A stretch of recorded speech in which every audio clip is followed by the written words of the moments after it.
दुख है। अगर आप साथ नहीं हैं तो जीवन में सबसे बड़ा दुख है, और आप साथ में हो तो सबसे बड़ा सुख है।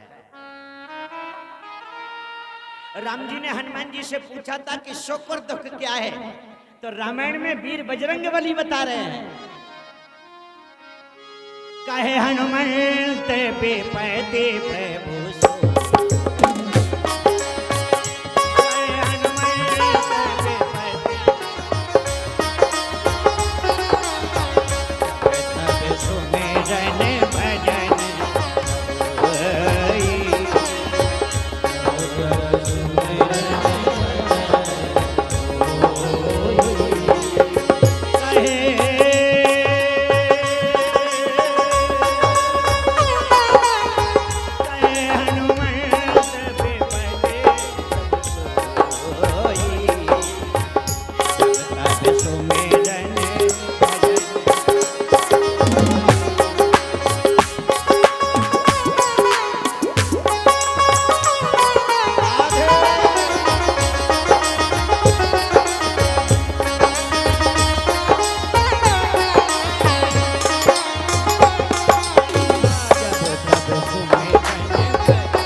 हनुमान जी कहते हैं, रामचरितमानस में वीर बजरंगबली कहते हैं, और श्रीमद् भागवत में कुंती कहती है, यदि आपका भजन नहीं है, आपकी भक्ति नहीं है, आपका दर्शन नहीं है, तो वो जीवन का सबसे बड़ा दुख है।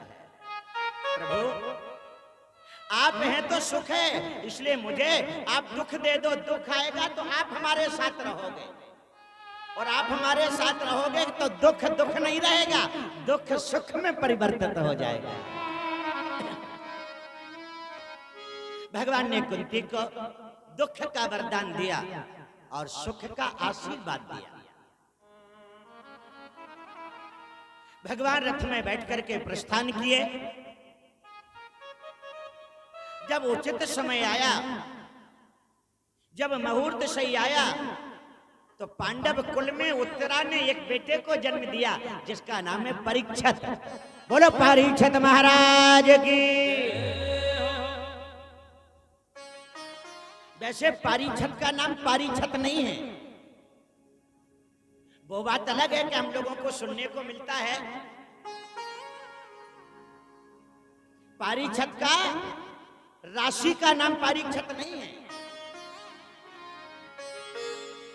भागवत के अनुसार विष्णु रात इति नाम नः सालों के वृक्षवा भविष्यति न संदेहो महाभाग्यवान भवे। परीक्षित का राशि का नाम है विष्णु रात, और सुखदेव जी का राशि का नाम है ब्रह्मरात। ब्रह्मरात हो तो संपत्तो, पर परीक्षित नाम से ही सब जानते हैं। विद्वानों को बुलाया, विद्वानों ने नामकरण संस्कार किया। आप लोग तो जानते ही हो, नामकरण संस्कार किया। पहले बड़े अच्छे अच्छे नाम रखवाए जाते थे, बड़े अच्छे अच्छे नाम। पुराने समय में आप आदमियों के नाम देखिए, पुरुषों के नाम देखिए, हरिशंकर, भगवत नारायण, गोविंदास, राम नारायण, हरदयाल, शिवदयाल, ओमकार, ओमनाथ, जयनाथ, शिवनाथ, बड़े अच्छे अच्छे नाम होते थे।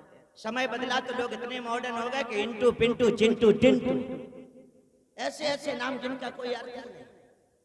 पहले हमारे यहाँ माता बहनों के बड़े अच्छे नाम होते थे, अनीता देवी, सुनीता देवी, बबीता देवी, अहिल्या देवी, कौशल्या देवी, ममता देवी, स्नेह देवी, चंचला देवी, हरसिद्धि देवी, मनोरमा देवी, चंचल देवी, जय देवी, ओम देवी, नमा देवी, हरसिद्धि देवी, कितने अच्छे अच्छे नाम होते थे। निर्मला, उर्मिला, बड़े अच्छे अच्छे नाम। समय बदला तो माता बहनों में भी ऐसे नाम। अभी एक बहू के हम गए तो हमने पूछा क्या नाम है, बोले पेप्सी देवी। ऐसे ऐसे नाम उनमें होने लगे नए जमाने के साथ।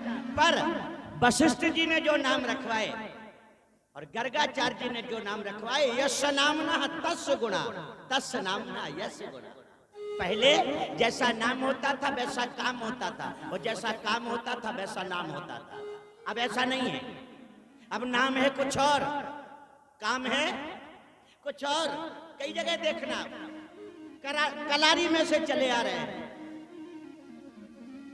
2 पैकेट लेके, कलारी में से चले आ रहे हैं 2 पैकेट लेके। पूछो नाम क्या है? श्री भगवान दास। नाम भगवान दास, कलारी से आ रहे हैं। एक बहू पूरे मोहल्ले में झगड़ा कर रही है, सबको गाली गलौज कर रही है। पूछा नाम क्या है? बोले श्रीमती शांति देवी। नाम शांति देवी, मोहल्ले भर में तहलका मचाए हैं। एक जने की पंचर की दुकान, साइकिल की पंचर की दुकान, भैया इनका नाम क्या है? बोले श्री लखपति राम। लखपति राम।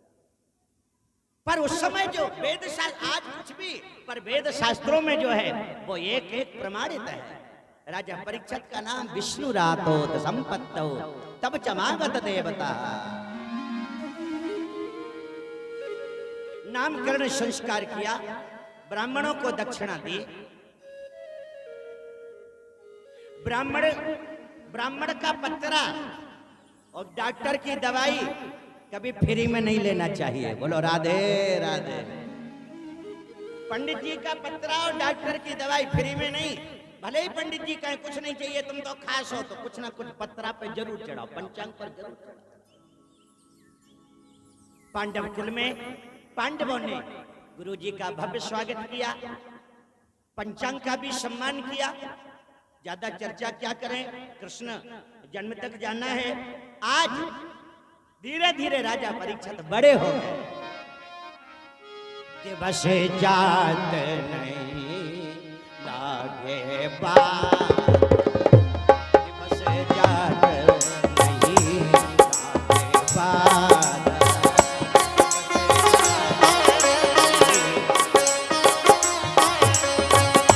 सुंदर सिख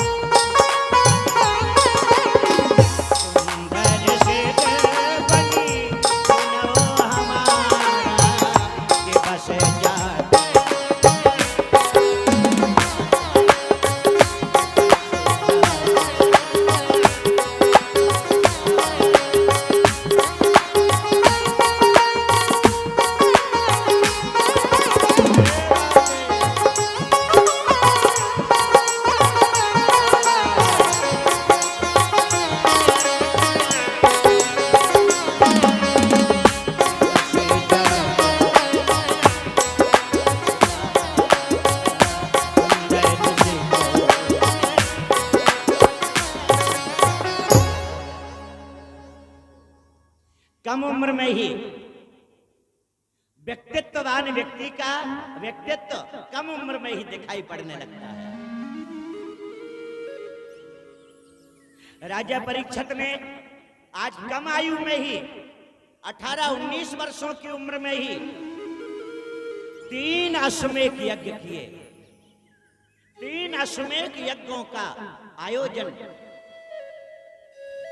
धर्म सम्राट परीक्षित जी ने किया। अपनी उस उम्र में 1000 गौशालाएं खुलवाई, उनका संचालन किया। महाराज ने अपने देश की जनता को गरीबी से मुक्त किया है और इस उम्र में ही कृपाचार्य जी से गुरु दीक्षा ली और उनको अपना गुरु बनाया। कृपाचार्य जी से गुरु दक्षिणा ली। अपने मामा के गांव में एक बेटी से राजा परीक्षित का विवाह किया गया। धीरे धीरे एक पुत्र का जन्म हुआ जिसका नाम है जन्मेजय। एक दिन की बात है, शिकार करने के लिए निकले हैं। क्षत्रियों का काम ही है हम क्षत्रिय मृग यावन कर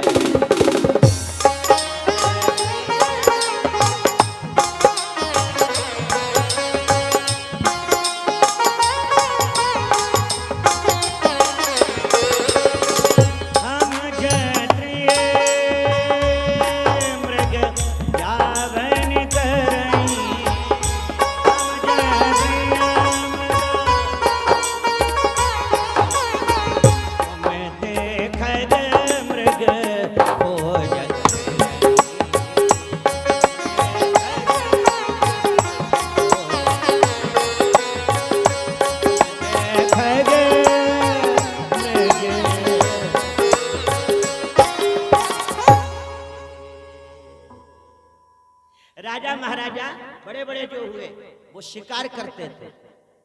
भगवान श्री राम ने भी शिकार किए, पर किसकी किसकी शिकार की है? उनकी जो येषां न विद्या न तपो न दानम ज्ञानम न शीलम न गुणो न धर्मा ते मृत लोके व्यवहार भूता मनुष्य रूपेण मृगाश्चरन्ते। सत्कर्म न किए जाने पर जो तरह तरह की योनियों में गए उनको हम क्षत्रिय मृग यावन करेंगे। आज राजा परीक्षित भी धनुष बाण लेकर अश्व पर सवार होकर शिकार करने के लिए निकले हैं। प्रतिदिन जाते थे, आज भी गए। जब घनघोर वन में प्रवेश किया तो परीक्षित ने एक दृश्य देखा। एक गाय भागती हुई चली जा रही है, एक बैल भागता हुआ चला जा रहा है। धर्म का प्रतीक है वृषभ, भागता हुआ चला जा रहा है। गाय के पीछे और बैल के पीछे एक राजवेशधारी पुरुष भी भाग रहा है, एक आदमी भी जो हाथ में हथियार लिए है, डंडे लिए है, डंडे, तलवार लिए, डंडा लिए, तलवार लिए, धनुष लिए, गैया को बैल को मार रहा है, पीट रहा है।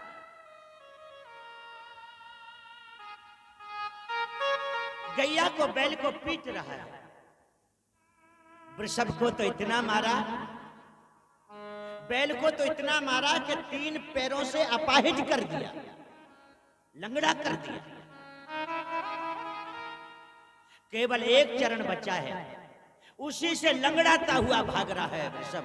तब तक राजा परीक्षित की दृष्टि पड़ गई। परीक्षित ने पूछा, परीक्षित ने आवाज लगा दी दूर से, अरे भाई तुम कौन हो जो हमारे देश में, हमारे राज्य में धर्म को पीट रहे हो, गौ माता को पीट रहे हो, कौन है आप? राजा परीक्षित की आवाज पहचानी। वैसे तो कलयुग किसी से डरने वाला नहीं था, लेकिन जब आवाज पहचानी और पीछे मुड़कर देखा कि परीक्षित हैं, सारे अस्त्र शस्त्र फेंक दिए। कली ने सारे शस्त्र फेंक दिए, चरणों में गिर गया। महाराज बोले पहले परिचय दो, कौन है आप? अहम कलियुगे नाम पाप कर्म विलीयता। महाराज हमारा नाम है कली, हमारा नाम कलियुग है। हम धर्म को मिटाने के लिए आए हैं, हम धर्म को नष्ट करने के लिए आए हैं। पृथ्वी पे हम धर्म का नाम निशान नहीं रहने देंगे। पृथ्वी पे धर्म को मिटाने के लिए हम आए हैं। 3 चरण तोड़ दिए, एक रह गया, वो तो गनीमत कहो, आप आ गए तो ये बच गया। महाराज आप कैसे आए हैं? आप कैसे आए हैं? राजा ने कहा हमारा उद्देश्य भी सुन लो। तुम धर्म को मिटाने आए हो और हम तुम्हें मिटाने आए हैं। बोलो राधे राधे। राजा ने धनुष पर बाण चढ़ाया कली को मारने के लिए, कलियुग को मारने के लिए। राजा ने धनुष पर बाण चढ़ाया, निशाना साधा और राजा ने कहा कि अब बचोगे नहीं, मार दिए जाओगे। जैसे सुना घबरा गया। कुछ लोगों में, सब में नहीं, कुछ लोग में ये बड़ी अच्छी आदत पाई जाती है। पहले तो वो तुमको बहुत हैंकड़ी के दिखाएंगे, तुम हमें जानते नहीं और हम तुम्हें ये कर देंगे, हम तुम्हें ये कर देंगे और तुम हमसे बचोगे नहीं। और जब वो देखता है ना ऐसा कहने वाला कि अब तुम हम पे भारी पड़ रहे, तो कहेगा अरे अरे हम तो ऐसे ही कह रहे थे, आप तो बुरा मान गए, हम तो ऐसे ही कह रहे थे, अरे भाई हम तो। फिर वो ऐसे बोलता है एकदम से। जैसे राजा ने कहा नहीं बचोगे, तो कलयुग को लगा कि अब कैसे बचे। राजा के चरणों में गिर पड़ा। और हमारे बुजुर्ग लोग कहते हैं कि शरण गए मरण नहीं होता। चरणों में गिर गया, दोनों पैर पकड़ लिए, दोनों चरण पकड़ लिए। समझ रहे हो? दोनों चरण पकड़ लिए। अच्छी तरह समझना। राजा को खुश करना हो, पैर पकड़ लो। ठाकुर को खुश करना हो, पहले से नमस्ते कर लो, पहले से, वो ना कर पाए। राजा को खुश करना हो, पैर पकड़ लो। क्षत्रिय को खुश करना हो, पहले से नमस्ते कर लो। यादव को खुश करना हो, दाऊ कह दो। और पंडितन को खुश करने हो तो लुचाई खुआ दो। पूरी ब्राह्मण का तो ब्राह्मण का तो कितना सरल काम है। ब्राह्मण से चाहे जितने आशीर्वाद ले लो आप, नौकरी के लिए, संतान के लिए, उन्नति के लिए, प्रोग्रेस के लिए, और उसे तुमसे कुछ नहीं चाहिए, ना तुम्हारी जमीन चाहिए, ना हीरा की अंगूठी चाहिए, उसे तो बस लुचाई खुआ दो, पूरी खुआ दो, पूरी। ब्राह्मण तो देखो, बुरा नहीं मानना, सत्य बात बताऊं, दरोगा जी 50,000 रुपया किसी मामले के लेंगे और उस मामले से हो भी सकता है कि आपका समाधान भी करें, मैं ये नहीं कहता, पर कभी भी मैं शब्दों की बात कर रहा हूं, दरोगा जी के मुंह से ये नहीं निकलेगा कि जाओ खुश रहो, आनंद करो। तुमने दे और उनने ले, तुमने निकाले उनने डाले। कोर्ट में वकील साहब चाहे जितना पैसा ले ले, ये तो कहेंगे कि निश्चिंत रहो, लेकिन ये नहीं कहेंगे कि खुश रहो। दुनिया में कोई बता दो, लेकिन पंडित, क्या बात है, गजब है, गजब हो गया। ब्राह्मण को चाहे 10 रुपया दे के पांव छू लो और चाहे बिना पैसा के छू लो, खुश रहो, आनंद करो, दूध करूला करो, चकाचक हो जाए तुम्हारे घर में, चकाचक। इतने आशीर्वाद बिना स्वार्थ के, बिना रिश्वत के, इतनी बड़ी छाती हो, इतना बड़ा दिल केवल ब्राह्मणों का है। पैसा दे के पढ़ो पैर तो भी, और ना पढ़ो तो भी वो बस ऐसे आशीर्वाद देता है। चरणों में गिर गया। राजा ने कहा क्यों रे, ये कौन सा नया तरीका है, ये कौन सा नया तरीका है, इतना अत्याचार करता है, फिर पैरों में गिरता है। कलयुग ने कहा महाराज चाहे कुछ भी करो, पर मुझे मारना ना, मुझे मारना ना। राजा ने कहा कि जब मेरे पैर ही पकड़ लिए तो चलो तुम्हें नहीं मारेंगे, पर एक काम करो, यहां से निकल जाओ, मेरी राज्य की सीमा से बाहर निकल जाओ। कलयुग ने कहा महाराज हम बहुत पढ़े लिखे नहीं हैं, सीमा कहां तक है, हद कहां तक है मैं नहीं जानता, आप तो सीधे सीधे बताओ कि हम कहां रहें, बस वहां से नहीं हिलेंगे। राजा बोले तो सुनो, हम तुम्हें 4 स्थान दे रहे हैं। मद्यपानम त्रियाशूला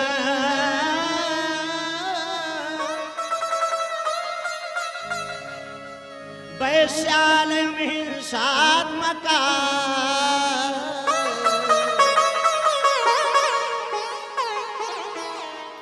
चतुर्विधि चतुर स्थानम कलयुगे निवासया। राजा ने कह दिया जहां मदिरा बिके, जहां मदिरा बिके और जहां मदरा पीबे तो मुहा रहो। कलयुग कलारी तो तुम अपने बापई की समझ में, कलारी तो तुम अपने बापई की समझो। जाओ जहां जुआ खेले वहां तुम रहो, और जहां देह व्यापार हो, कोठा संचालित होते हो, वहां तुम रहो, और जहां बिना कारण के ही हिंसा होती हो वहां तुम रहो। 4 स्थान दिए, जाओ वहां रहो। कलयुग ने हाथ जोड़ा, राजा आप बहुत महान हैं, आप बहुत अच्छे हैं। हमने एक जगह मांगी, आपने 4 जगह दी, एक जगह और दे दो। कैसी? बोला एक जगह ऐसी दे दो कि आपकी कथा सुनते रहे, कथा सुने। तो राजा बोले जाओ कथा में कथा सुनो, हमारा वचन है, जाओ कथा सुनो। कोयली में हो रही कोयली चले जाओ, कोयली में हो रही कथा सुने आओ। कलयुग बोला महाराज कोयली तो हम ढूंढ लेंगे, चाहे उधर से चले जाए बाजार में से, या फिर मजल तेगेला से चले जाए, वो तो हम ढूंढ लेंगे। पर ये बताओ जब हम कथा में जाएं तो बैठे कहां? बैठे हुए को का इंतजाम? राजा आप ये बताओ कि हम बैठे कहां? राजा बोले हम बता रहे हैं।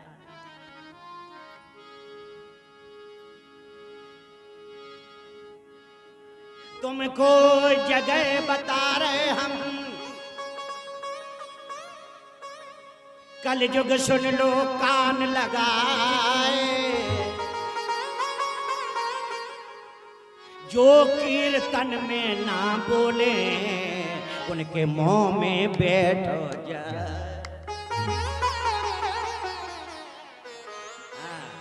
आपकी मुस्कुराहट बता रही, जावाज सबकी समझ में आ गई। जो कीर्तन में ना बोले, व्यास जी जब कीर्तन करावे, और जो कोई भगवान का कीर्तन ना करे उनके मुंह में बैठ जाओ। कैसे पता चलेगा? यहाँ कैसे पता चलेगा कौन कौन के मुंह में कलयुग बैठा है? आओ थोड़ा कीर्तन करें। अबे हाल भाव जा रहे हो, दूध को दूध पर। अबे हाल सच्चाई सामने आ रही। आओ जरा। राधा रानी जय हो, राधा राधा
ठाकुर की ठाकुरानी राधा।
हो जाए, भारत का कोना कोना गुंजायमान हो जाए आपके राधे शब्द से।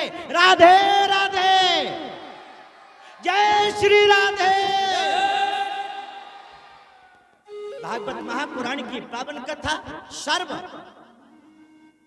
कुशवा समाज और केवट समाज के द्वारा गणमान्यों के बीच में,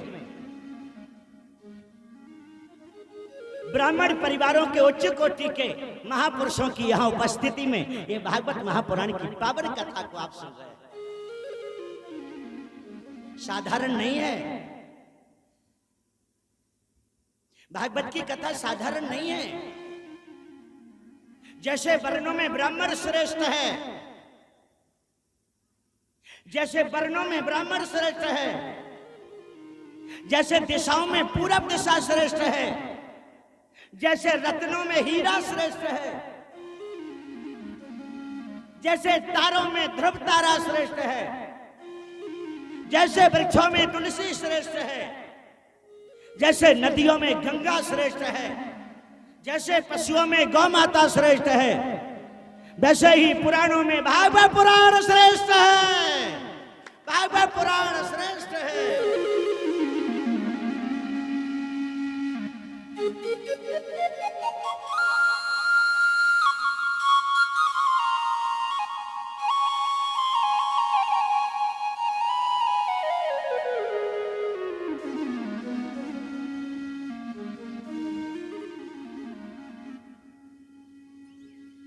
राधा रानी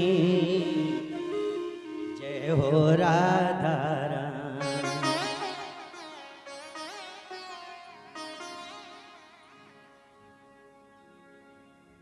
भैया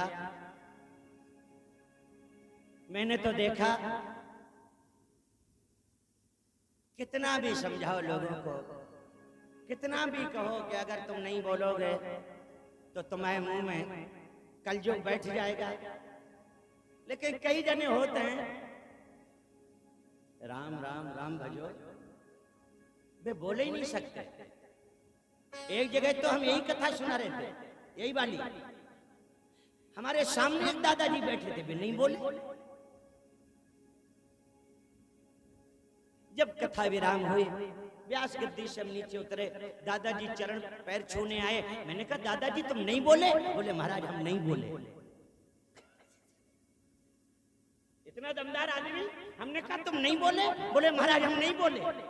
हमारा भी मन हो रहा हो तो कि हम राधा राधे बोले, लेकिन हम नहीं बोले। हमने कहा जब मन हो रहा हो तो फिर भी नहीं बोले? बोले हम नहीं बोले। हमने कहा तो काहे नहीं बोले? बोले महाराज हमने सोची कलयुग है, ना जाने कितने दूर से हमारे गांव में आओ है, तो कहूं ना कहूं तो बिठा नहीं। बोले हमने सोची कहूं ना कहूं तो बिठा नहीं पड़े, तो बोले हमने अपने मुंह में बिठा लिया। ऐसे ऐसे वज्र लोग डले हैं दुनिया में। एक जगह तुम यही वाला कीर्तन करा रहे थे, राधा रानी राधा रानी थे। सत्य बता रहे आपको, जैसा जैसा हम गा रहे थे, जैसे जैसे हमारे लिप्स हो रहे थे, जैसे जैसे हमारे ओंठ हो रहे थे, जैसे जैसे हमारे ओंठ हो रहे थे, वैसे ऊके हो रहे थे। सामने एक जने बैठे, बाकी ओंठ भी ऐसे ऐसे हो रहे। हम मन में बहुत खुश कि जितना हम गा रहे, देखो जी भाई साहब भी इतना ही गा रहे, जितना हम गा रहे जे भी इतना ही गा रहे। जब कथा विराम हुए, हम नीचे उतरे तो हमने उनसे कहा कि वाह तुम तो आज बराबर भगवान का नाम गा रहे थे। बोले महाराज हमने नहीं गाया। हमने कहा ओंठ तो दिखा रहे थे। बोले हम तो गुटखा खा रहे थे, हम तो गुटखा चबा रहे थे। हमें क्या पता तुम गुटखा चबा रहे थे। तरह तरह के, खैर छोड़ो, अपनी बात पर लौट कर आए। जो कीर्तन में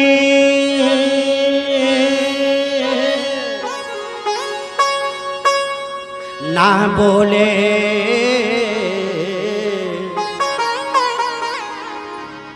उसके मुख में बैठो जा।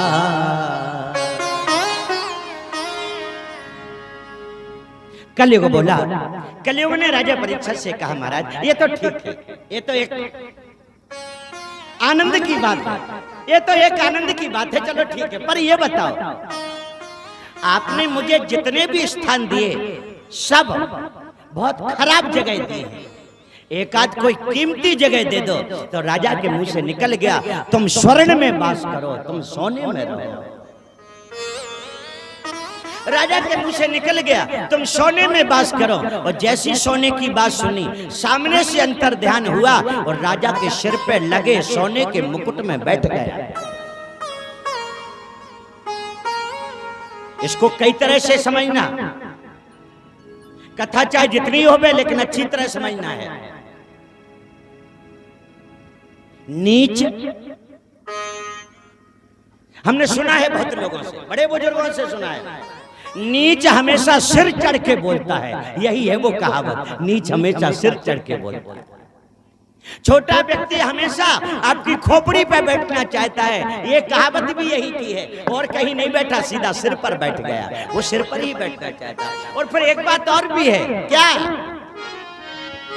ऐसा ही जाए असंगत संगति, लाख करो पर स्वभाव न जाए। स्वभाव नहीं जाता। एक राजा देवदत्त जिनके जो नार भई, एक राजा देवदत्त जिनके जो नार भई, राजा ने हंसन को न्योतो पठायो है,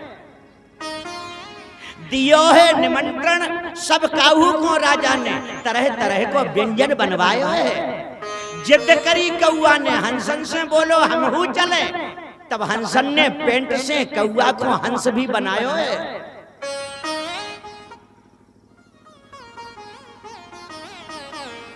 कुछ हंस थे, उनका एक मित्र था कौआ।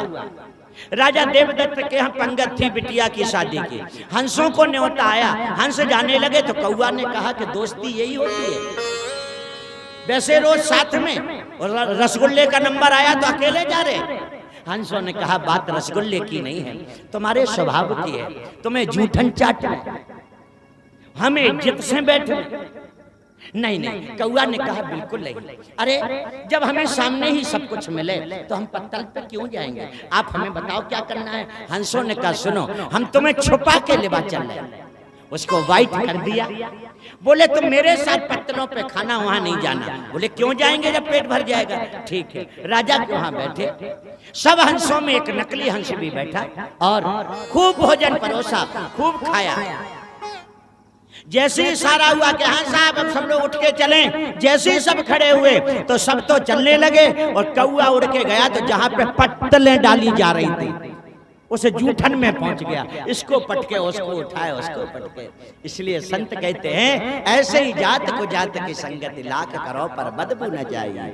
अच्छा, कलयुग सिर पर बैठ गया। अच्छा क्यों? यहां पर कथा में एक बड़ी विलक्षण बात है। हमारे परिवार के भी सब लोग आज बड़ी संख्या में आए हैं और आप सब भी पधारे हैं। देखो गीता में भगवान विभूति पर्व में अर्जुन से कह रहे हैं कि सोने में मैं हूं।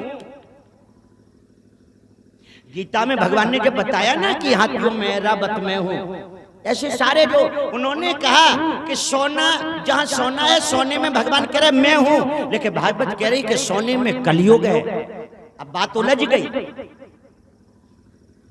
किसी ने सुखदेव जी से पूछा महाराज आप स्पष्ट करो, सोने में भगवान का वास है या सोने में कलयुग का वास है? सुखदेव जी बोले सुनो, दोनों बातें ठीक है, भागवत की भी और गीता की भी। सुखदेव जी कह रहे जो नंबर 1 की कमाई का सोना है, जो नंबर 1 की कमाई का शुद्ध सोना है, उसमें ठाकुर जी का निवास है। और जो बेईमानी का दंड फंद को सोना है, वहां में कलयुग का निवास है। बोलो राधे राधे। अच्छा चलो खैर, यदि हम और आप ये कहें कि बेईमानी के सोने में कलयुग का निवास है, तो राजा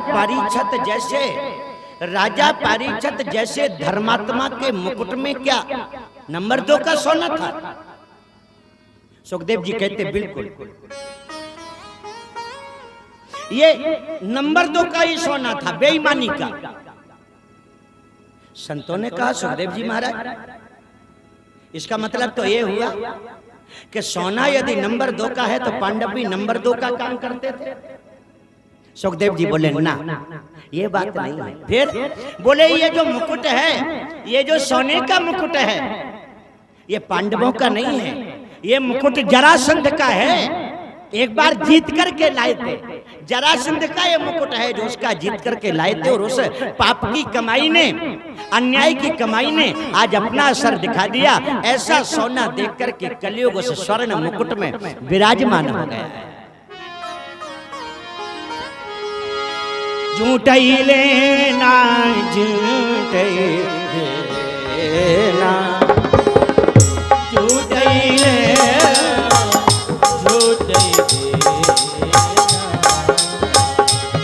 झूठई भोजन झूठ चबे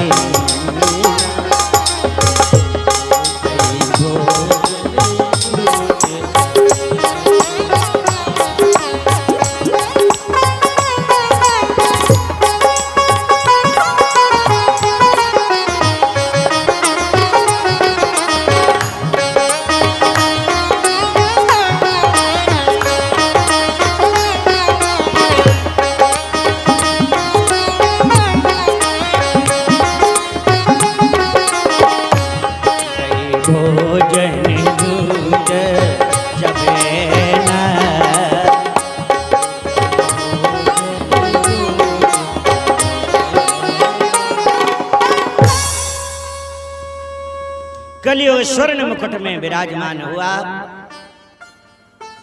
राजा की बुद्धि में विकृति आई, मस्तक चलायमान हुआ, बुद्धि चलायमान हुई। राजा को बहुत जोर की भूख लगी है, बहुत जोर की प्यास लगी है। क्या करूं, कहीं थोड़ा सा जल मिल जाए।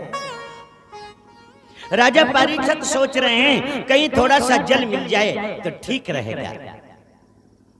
जंगल में इधर उधर भाग रहे हैं कि जल मिले। तब तक एक आश्रम दिखाई दिया। वो आश्रम शमीक ऋषि का है, बाबा शमीक ऋषि। महाराज जी का नाम है शमीक।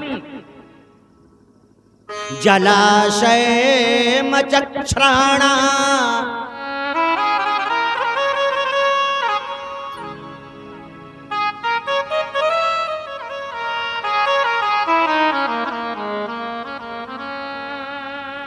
जलाशय मचक्षराणा मा बिबेशतयोत्तमम् ददर्श मुनिमासीनम् ध्यान मीलित लोचनम्।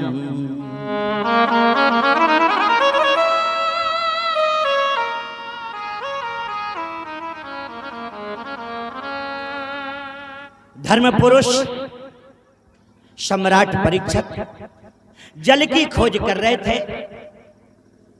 शमीक ऋषि बाबा का आश्रम दिख गया। आश्रम है, महात्मा जी बैठे हैं, बगीचा लगा है। जहां पर ये तीनों हो या तीन में से कोई एक हो, वहां पर जल अवश्य होगा। जहां बगीचा लगा वहां जल अवश्य होगा। जहां कोई व्यक्ति विशेष बैठा है वहां जल अवश्य होगा। आश्रम में पहुंच गए। बाबा जी समाधि में बैठे हैं, नेत्र बंद हैं। आज्ञा चक्र, मणिपूरक चक्र इत्यादि चक्रों की साधना करके ध्यानस्थ होकर के महाराज समाधि में समाधिष्ट बैठे हैं। ओ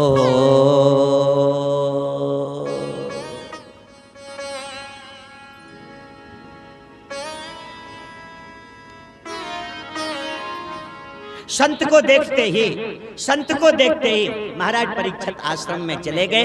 कई बार आवाज लगाई, हमें जल पीना है। गुरुजी, महाराज जी नेत्र खोलो, महाराज जी नेत्र खोलो, हमें जल पीना है। मुझे पानी पिला दो ना, मुझे जल पिला दो, मुझे जल पीना है। लेकिन बाबा जी ने नहीं सुना। बाबा जी ने क्यों नहीं सुना? वो तो ध्यान में है। ध्यान मीलत लोचनम,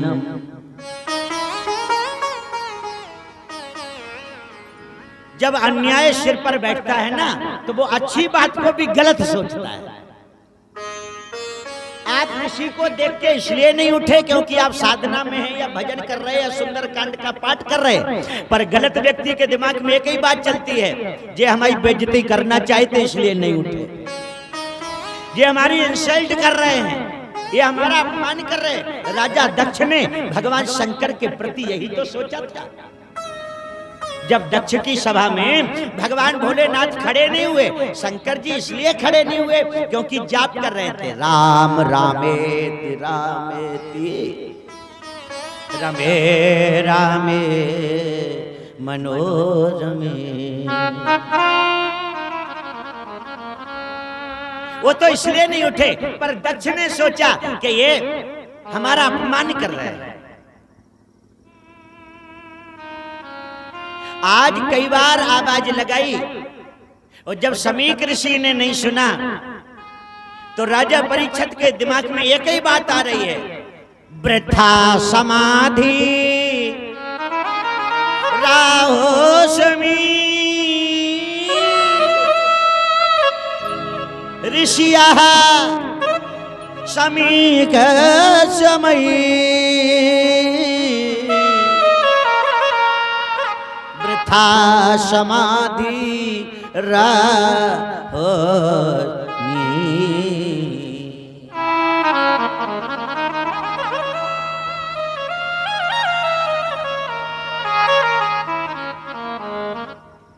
राजा परीक्षित इतने विद्वान होते हुए भी ये नहीं सोच पाए कि इसमें कोई कारण होगा, पर राजा परीक्षित को एक ही कारण समझ में आया, ये बाबा हमें पानी पिलाना नहीं चाहता, इसलिए वृथा माने झूठी समाधि लगा के बैठ गया। अगर आपको जिस रिश्तेदार से ना मिलना हो, हम अपने घर में हैं, कोई आ रहा है और हमें उससे नहीं मिलना है, तो बच्चों से कहलवा दिया जाता है, पापा अबे पूजा में बैठे, तो वो पूछता है कितना टाइम लगेगा, कितनी देर और बैठे, तो बोले अभी 3-3.5 घंटा तो और लगेंगे, 3-3.5 घंटा और लगेंगे। ये बड़ा अच्छा तरीका है और आजकल आदमी के पास टाइम नहीं है, ये बहुत अच्छा तरीका है। आपके घर में कोई रिश्तेदार आए और जो लोग चाय नहीं बनाना चाहते वे पूछते पहले कहीं चाय पियो, अगर पियो तो बनाए, उनके शब्द पता क्या होता, अगर पियो तो बनाए। कैसे के अबे हमारे फूफा आए थे पृथ्वीपुर से और झांसी से मम्मा आए थे, तो बहुत लोगों ने चाय छोड़ दी, इसलिए हमने सोची शायद तुमने छोड़ दी हो, लेकिन अगर नहीं छोड़ी और अगर आप कहो तो बनाए। अब जी को इतनी पंचायत सुना दो, वो तुम्हारे घर में चाय पिएगा। वो अगर ये नहीं तो कई लोगों को हमने एक और तरीका देखा, आप मिलने आए और जाने लगे, तो अभी नहीं जाओ, क्यों? चाय पी लो, चाय पी के जाओ। अब मान लीजिए कि वो व्यक्ति थोड़ा मन बनाए कि अगर ये जबरदस्ती कर रहे तो पी लें, तो जैसे ही सामने वाला उसको फेस रीडिंग करेगा, है ना, तो देखो आप कहो तो बनाए, क्योंकि देखो चाचा बिना चाय के नहीं जाओ, अगर आप कहो तो बनाए। वो जैसी वो कछु हाँ या ना बोलने वालों है, ये के पहले ही काके हैं, हम तो बना रहे और ज्यादा देर नहीं लगने, जल्दी बन जे, क्योंकि तुम तो जानत हो दूध देते मिलत नहीं, दूध तो मिलने हम मोहल्ला में किसी लड़का को देख रहे, वो दूध ले भेजे, वो दूध लेके आए, हम तुम्हें जल्दी चाय बना रहे, इतनी स्टोरी सुना दे कि वो समझ जाएगा कि 1.5 घंटा से पहले नहीं मिल रही, 1.5 घंटे से पहले नहीं मिल रही, तो वो मना कर देगा। अरे आप हमारा सम्मान नहीं कर पाए, हम आपको देख के खड़े नहीं हुए, इसके और भी अर्थ हो सकते हैं, कोई मजबूरी भी हो सकती है, कोई और कारण भी हो सकता है, पर राजा के दिमाग में एक ही बात चल रही है, वृथा समाधि राहो समी समी ऋषियों। ये बाबा हमें जल पिलाना नहीं चाहता, इसलिए नेत्र बंद करके बैठा है, हमारे राज्य में रहता है और हमारे लिए छुप रहा है। जैसी परीक्षित बाहर निकले, एक मृतक, एक मरा हुआ सांप डला था बहुत बड़ा। परीक्षित ने वो सर्प उठाया और शमीक ऋषि के गले में डाल दिया। शमीक ऋषि के गले में सर्प डाल दिया। शमीक ऋषि फिर भी नहीं जगे, फिर भी नहीं हिले, फिर भी नहीं उठे, फिर भी नहीं बोले, फिर भी नहीं डोले, फिर भी कोई भी हरकत नहीं, कोई भी एक्शन नहीं, कोई भी। वैसे ही राजा अपने घर चले गए। परीक्षित जी, सूत जी कहते हैं, ऋषियों, बाबा शमीक ऋषि का एक बहुत तपस्वी पुत्र था जिसका नाम है श्रृंगी ऋषि। दशरथ जी ने जिनसे पुत्र श्रेष्ठ से यज्ञ करवाया था। श्रृंगी ऋषि बुलावा, श्रृंगी ऋषि बुलावा, श्रृंगी ऋषि बुलावा, जय जय पुत्र श्रेष्ठ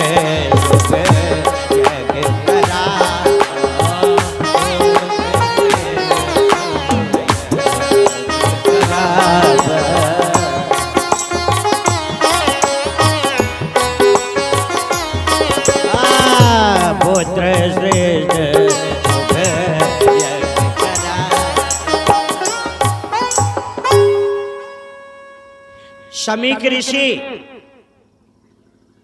श्रृंगी ऋषि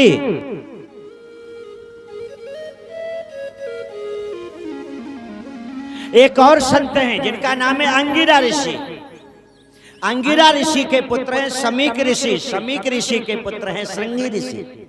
अंगिरा ऋषि की कथा शिव पुराण में मिलती है, शमीक ऋषि की कथा भागवत पुराण में मिलती है और श्रृंगी ऋषि की कथा रामचरितमानस में मिलती है। कौशिकी नदी में स्नान कर रहे थे, अपने क्षेत्र में नहीं है कौशिकी नदी। शिरडी के साईं बाबा से जब शनि सिंगापुर के लिए जाएंगे तो दो ऐतिहासिक चीजें वहां मिलती हैं, कौशिकी नदी और शुक्राचार्य महाराज का आश्रम, ये दोनों वहीं पाए जाते हैं। श्रृंगी ऋषि जल में स्नान कर रहे थे, किसी ने आकर बताया तुम्हारे पिताजी के गले में सर्प डाल दिया, आग बबूला हो गए। बाबा श्रृंगी ऋषि हाथ में गंगा जल लिया, हाथ में गंगा जल लिया, श्राप दे दिया। इति लंघ्यति मर्यादा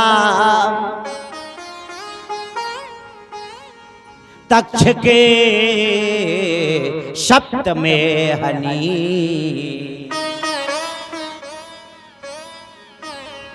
तदंगस में कुलंगारा, योदितो में तबाद्रुतम।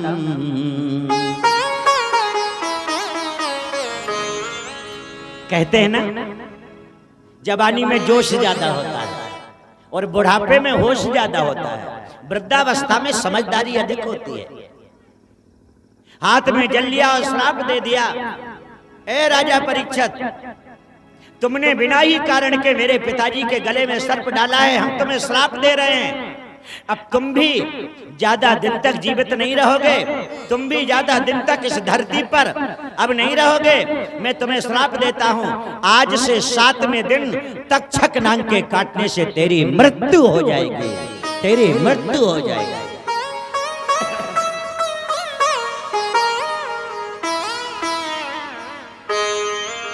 आज से 7वें दिन तुम मारे जाओगे, आज से 7वें दिन तुम मारे जाओगे। श्राप दिया, वस्त्र इत्यादि चेंज किए, अपने आश्रम में आए, बहुत रोए। और जब रुदन सुना तो शमीक ऋषि की समाधि खुल गई। बोलो राधे राधे। समझ रहे? इस बात को एक तरीके से और समझ लो, बड़े बड़े संतों की समाधि जो नहीं डिगा पाता है, उन संतों की समाधियों में भी विघ्न पड़ जाता है, या तो बच्चों के मोह से या फिर नारी के इंटरफेयर से। राजा परीक्षित इतना बुला बुला के गए तब समाधि नहीं खुली, पर बच्चों के मोह से समाधि खुल गई। बेटे की आवाज सुनी तो समाधि खुल गई।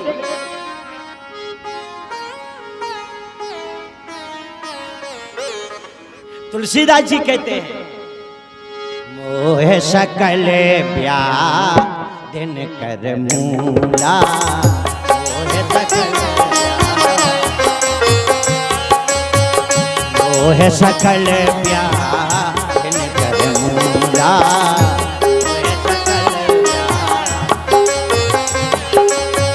जिससे उपजत है बहु सूना, जिनसे उपजत है बहु सूना, मोह सकल ब्याह।